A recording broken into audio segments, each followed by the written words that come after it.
All right, so on Friday, you kind of quickly got introduced to this idea of heat capacity and specific heat capacity. Okay, heat capacity talks about essentially how much energy is needed per kilogram, or sorry, per gram for an object to change its temperature by 1 degree Celsius. Okay, specific heat capacity is similar, except instead of an object, which could be a mixture of many things, okay, specific heat capacity is how much energy is required to raise the temperature of 1 gram of a specific material, iron, glass, whatever it happens to be, okay, by 1 degree Celsius. Okay, it's the amount of energy needed to raise the temperature of one specific material by 1 degree Celsius, 1 gram of one specific material. Okay, so as a result, the units for this, for specific heat capacity, are joules per gram degree Celsius. Okay, the amount of energy for 1 gram for 1 degree Celsius. Okay, everybody with me there? Okay, now the formula for specific heat capacity is super easy to use. Everything is multiplied together. So if I'm solving for anything except energy, okay, so if I'm solving for M, I just divide the other two things over to the other side. Okay, if I'm solving for T, I divide M and C over to the other side. Super, super easy to use. Okay, so we shouldn't have any trouble with that. In terms of units, units for energy are always in joules. Okay, the units for mass, we're back to a chemistry thing. So now we're back to grams. Okay, so the units for mass are grams. Okay, and delta T is the change in temperature of the object. That is where people most of the time make their mistakes. Okay, a question may give you initial and final temperature. If it gives you both, what do you have to do with those two numbers to get change? Subtract them, right? But a lot of people just forget and they pick one or the other, okay, and obviously don't get the right answer. Okay, we have to find the change in the temperature, okay, to use this formula. All right, questions on that? Because that, I know you guys covered at least that far in class there on Friday. Okay. All right, so let's look at a few examples of problems we might encounter that have to do with specific heat capacity. All right, copy this one down. Okay, I'm going to give you a minute to copy that one down, then we'll walk through it together here. Okay, so these are numbers that you're going to need. They are the heat capacities, that is the letter C part of E equals MC delta T. Okay, this is where you can find them. Right, so we're going to need those for this first question that we're dealing with here in particular. Right, so how much heat or energy is going to be needed to raise the temperature of 150 grams of water, okay, where the specific heat is 4.2 joules per gram degree Celsius, from 5 degrees to 85 degrees Celsius. All right, first thing we want to do, as always, is write down our givens. 150 grams is what? Mass. Okay, so little m, 150 grams. Okay, we're told it's water, so we know that C is 4.2 joules per gram degree Celsius. Believe it or not, even though that number seems very small, that is a very high specific heat capacity. Okay, water has a very high specific heat capacity. That is, it can hold on to energy, okay, a lot, very, very tightly. Okay, it can change its temperature, okay, or sorry, it takes a lot of energy to change its temperature. Okay, conversely, it gives off a lot of energy when changing its temperature. All right, and the last thing it gives us, it tells us it goes from 5 to 85 degrees. So what is our temperature change? 80 degrees. Okay, there's nothing really mathematically difficult about these problems. Okay, we want to calculate the amount of energy, so we don't even have to manipulate. It's just E equals MC delta T. We just plug in our numbers. 150 grams times 4.2 joules per gram degree Celsius times 80 degrees Celsius. So 150 times 4.2 times 80. All right, so we are going to need 50,400 joules worth of energy, which is a lot. Okay, that's why it takes a long time to boil water. And if you put a pan of water on the stove, right, and crank on the stove, it still takes several minutes before that's brought to a boil. No, you could raise the temperature of aluminum faster. Aluminum has a higher melting point than water. Yeah. Well, it certainly has a higher boiling point. I don't know what the boiling point of aluminum is. But, yeah. Okay. All right. Questions on how that one worked? Everybody okay with that one? All right. So second one here. In this question,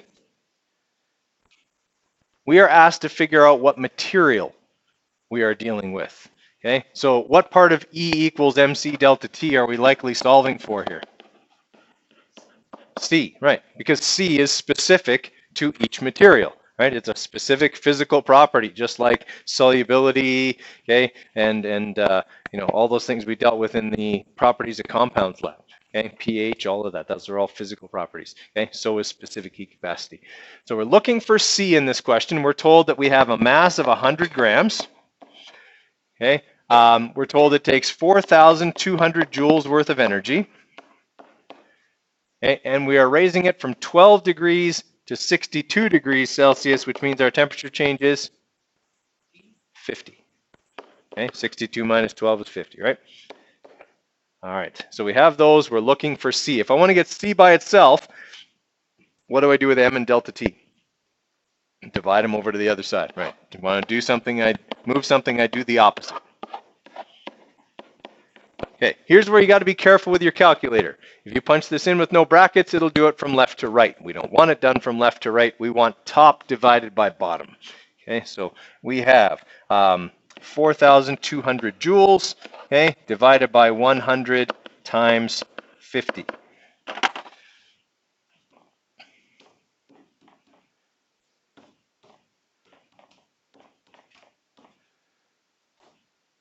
Okay, so our specific heat capacity for this particular problem is 0.84 joules per gram degree Celsius. Once we know that, then we refer back to this chart here to find something with that specific heat capacity, and it says here that glass has a specific heat capacity of 0.84, which would make sense. It is, after all, a cup. Okay, and typically those are made out of glass. Okay, had we done something wrong and it had said it was rock, then we might wanted to relook at what we did. Okay. All right, questions on how that one worked? Everybody okay with that? Okay, like I said, these are not mathematically difficult, but I'm going to go through one of each type here, just like I always do when we get a new formula. All right, so copy this one down here real quick and give it a try. See if you can solve it before I do it. So we're looking in this one for the final temperature. Okay, which means we probably have to find what first? What? Initial? Okay. They do tell me it's initially at 7. What part of E equals mc delta T do I need to find? Change. Yeah, I need to find the change in temperature. I'm probably solving for delta T, okay? Since I know that the initial is this, if I can find the change, I add it to the initial and I have my final. Everyone kind of follow me there? Okay, so the other things I have here is that it's 185 grams, so I know mass. Okay, 185 grams. I'm told it's also iron. Okay, so I know that C is 0.460. Yeah, mine like a steel trap. Okay, and I know the energy as well, 200 joules. All right, so we have E equals mc delta T, and I'm looking for delta T, so I would divide both sides by m times C. So that'll leave me with 200 joules, okay, divided by 185 times 0.460. And again, I'll want that bottom part to be in brackets on my calculator.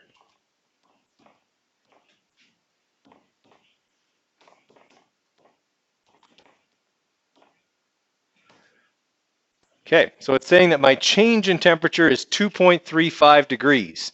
Since I started at 7, what do I finish at? 9.35, right?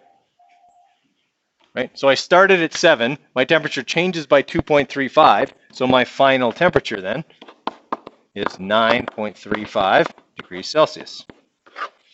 Okay? So that one would have an extra step kind of tacked on to the end. Nothing difficult, it's just an addition operation. Okay, so sorry, this came out to 2.35, and then we go final temperature is initial temperature plus the change in temperature. All right, questions on that one? That's as tricky as they get. Like, quite honestly, that's as tricky as they get. All right, so what I want you guys to do is in the package here, okay, just past the chart, there's some questions on heat capacity. The answers are on there, but here's the thing. They're grouped. So the first 5 questions are asking to solve for C. The next 5 questions are asking to solve for energy, okay? After that, change in temperature, right, et cetera, et cetera. So my suggestion would be, have this up on your phone, do like question 1, then do question 6, and then so on and so on, okay? So you're doing 1 of each type as you go along, right? Rather than doing 5 questions in a row where you're solving for the same part of the equation. Okay, so I'm going to give you a few minutes. I don't intend to spend the rest of class on that. I want to start talking about latent heat before the end of the day today. Okay, so let's start out with, let's try question 1, question 6, 11, and 16.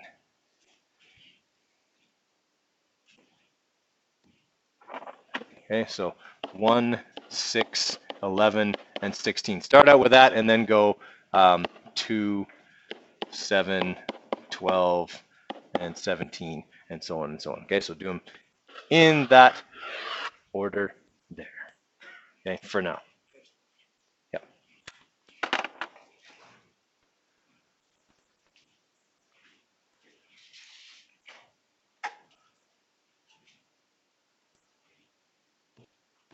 Right.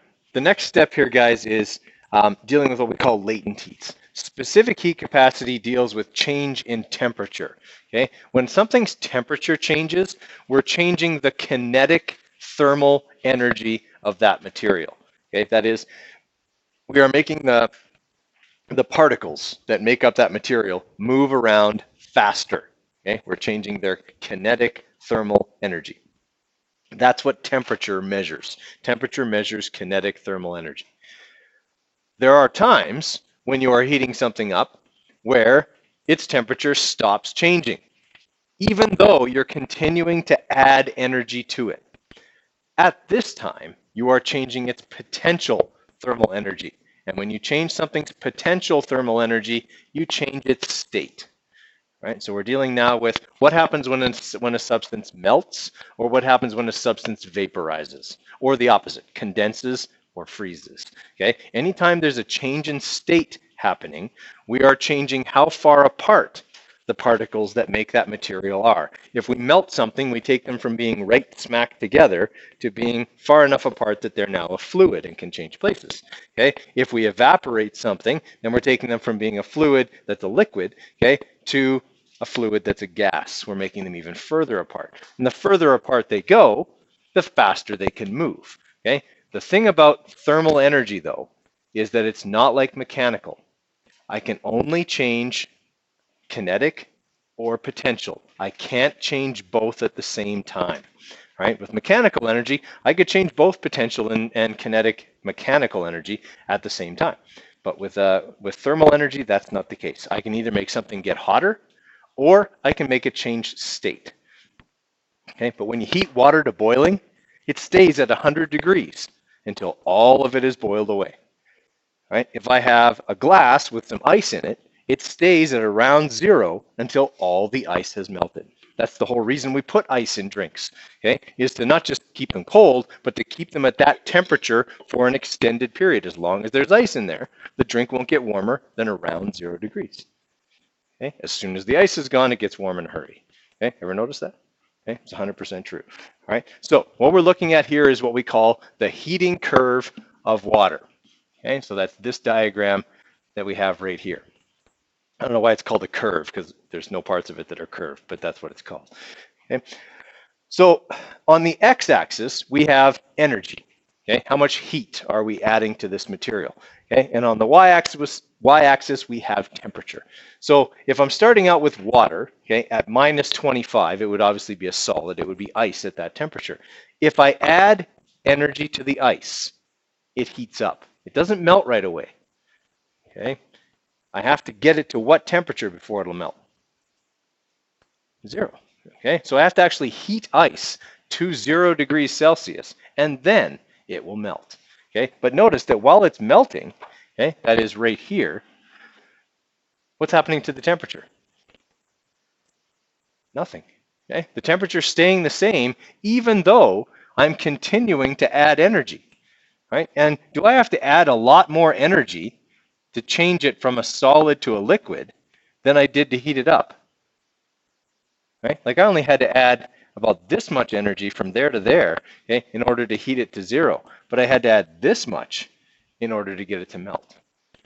Right? So to change the state of something usually requires a lot more energy than to change its kinetic thermal energy. Once I have it as a liquid, okay, I continue to add energy, then it'll heat up. Okay? And eventually it'll get to 100 degrees Celsius, and at that point it'll stop heating up. And it'll start to what? Boil. And when it's boiling, it starts to evaporate. Okay? So we're losing some of it now. It's turning into a vapor. Look how much energy is required to evaporate that water.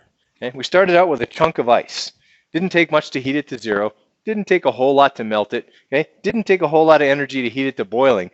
But do you have to boil water for a long time before it all disappears?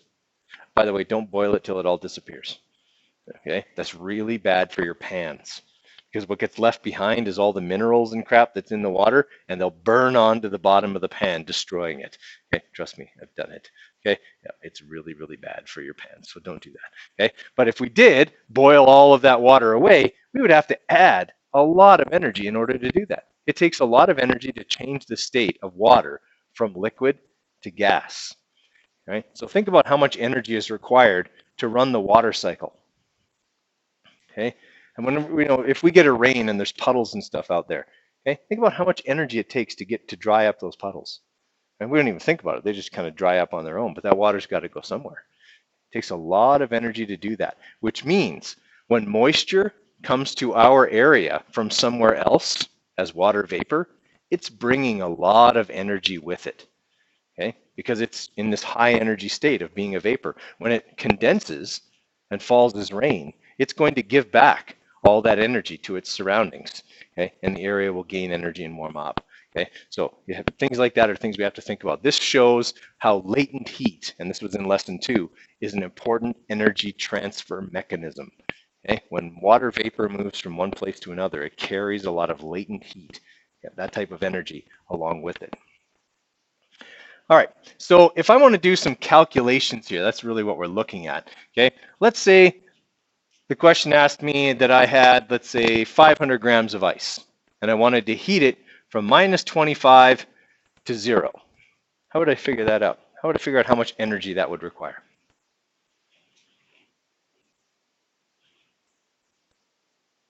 Did we just do a whole bunch of questions where we figured out how much energy was required to change the temperature of something? Okay, so we would use E equals mc delta T for that part of the graph. Okay, we had 500 grams of ice times the specific heat capacity of ice, which is 2.116. Water's weird. Okay, water has a different heat capacity based on what state it's in. That isn't common. Okay, but water is weird that way. Okay, and then we're changing its temperature from minus 25 to 0. So a temperature change of 25 degrees. All right. Anywhere on this graph where the temperature is changing, here, here, and here, we would use E equals mc delta T, because that formula allows us to calculate the energy involved when a temperature change is occurring.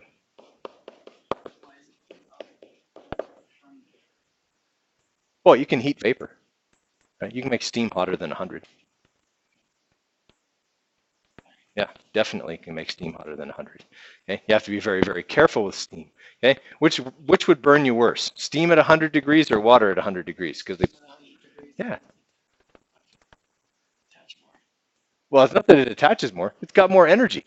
If steam hits your arm, not only is it 100 degrees Celsius, but it's also a vapor, which means once it hits your arm, it will condense back into water and release all of this extra energy that water vapor has over liquid water. They're both 100 degrees Celsius. They have the same kinetic thermal energy, but look at all the extra energy you put in to get vapor.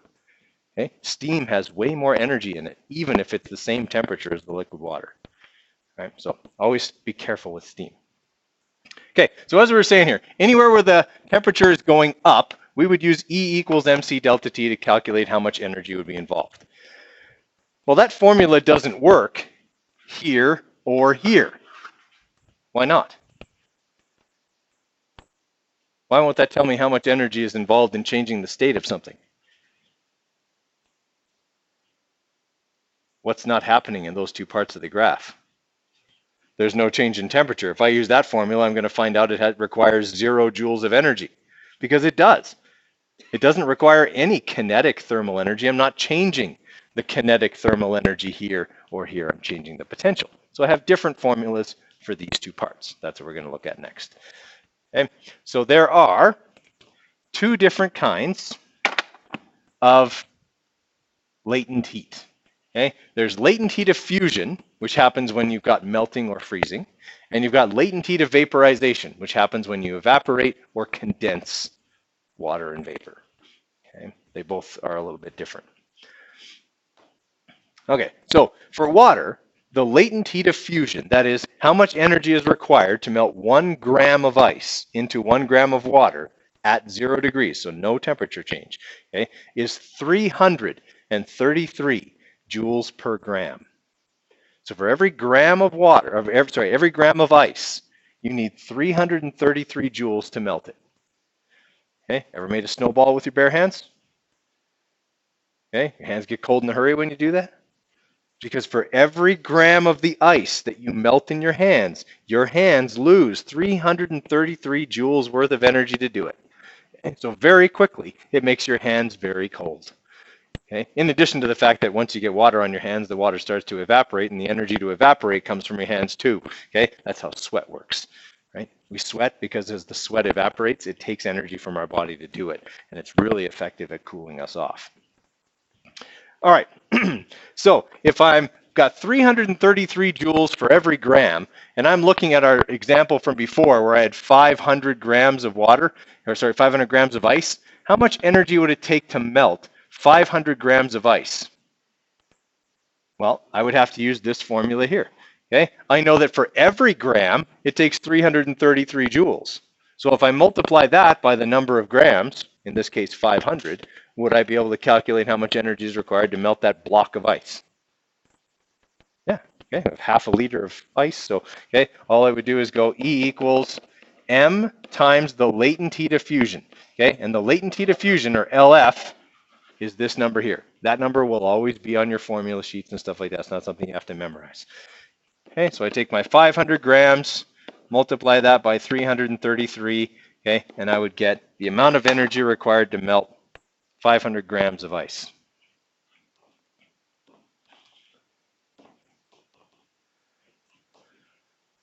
Okay, it's a lot. 166,500. That's why it takes the snow so long to melt. Okay, a lot of energy has to be put in, okay, or absorbed by the snow in order for it to go away. Okay, and that's compounded by the fact that snow is what color? White, and white has a high or low albedo? High. It's very reflective. Albedo is reflectivity. Okay, the higher the reflectivity, the higher the albedo. So snow has a very high albedo, which means it doesn't absorb a lot of solar energy. It reflects most of it away. That's why we cover it with sand on the roads and make our roads dark colors. Okay, helps them to absorb energy and melt the snow faster. Okay, in California, okay, if you've ever driven on highways in California, they're all made out of concrete and they're very light in color. Okay, they don't have problems with melting ice. They got to keep the road from melting. Okay, literally, they have to keep the road from melting. Okay, I remember when I was a kid, my dad and we were driving to Disneyland in our truck, and we got a flat tire, and he tried to jack up the truck on the highway. It was pavement, and the jack sank into the highway. Okay, it was crazy. Right, like we had to leave it there. You couldn't get it back out. Okay? It just like the road just ate the jack. My dad was not impressed. In California, yeah. Again, keeps them cool. Yeah. Okay. There's guys that run the death race through Death Valley. Okay. These crazy people who run in the heat. Okay. And they have to run on the white line on the road. If they don't, they melt the soles of their shoes. Okay. The road actually gets that hot. So if you ever watch that race, you'll see them running like this on the line on the white line, 1 foot in front of the other to keep their shoes from melting. I don't know why anyone would want to do that, but some people do. No, it's just you accomplished something. You ran the death race. Yeah, I don't like to run in the heat, but whatever. Okay, so does everyone kind of follow here? So now we've done 2 parts. We've done 2 parts of this graph. We calculated how much energy was required here using E equals mc delta T.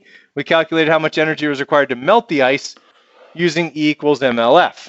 Now we could calculate how much energy would be required to heat that water to its boiling point, because now we've melted it, right? Now we have liquid water.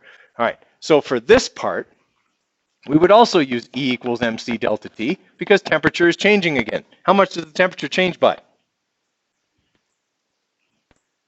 Going from freezing to boiling is 100 degrees Celsius. All right, so we would just plug in our numbers here. We have 500 grams of water, okay, multiplied by the specific heat capacity of water, 4.2, multiplied by the temperature change, 100 degrees. Okay, and we would calculate the amount of energy needed for that step. Okay, then we would have water at 100 degrees, so it would be just starting to boil.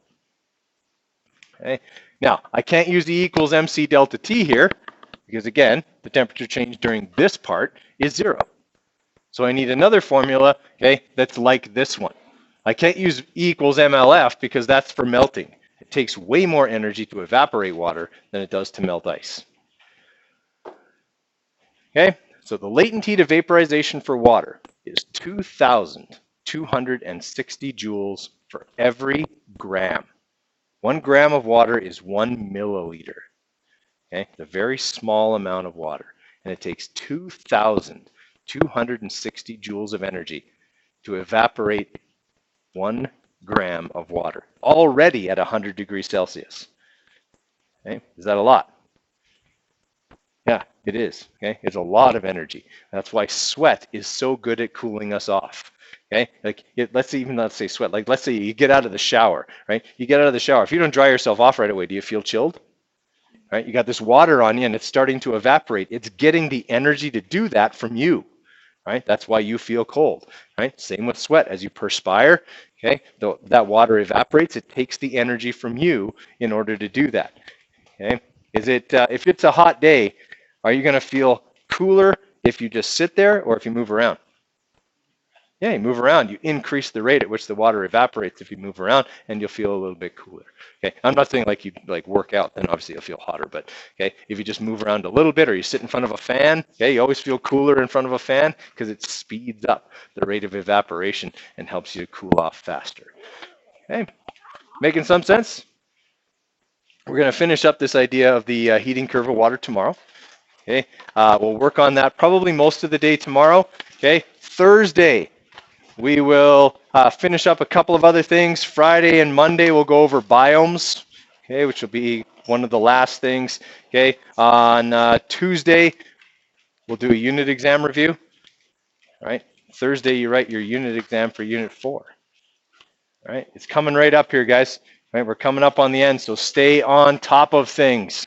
Right? Do not slack off now. I know it's easy because you look outside and it's beautiful and you want to go do stuff, but you got to stay on task for a few more weeks yet. Okay?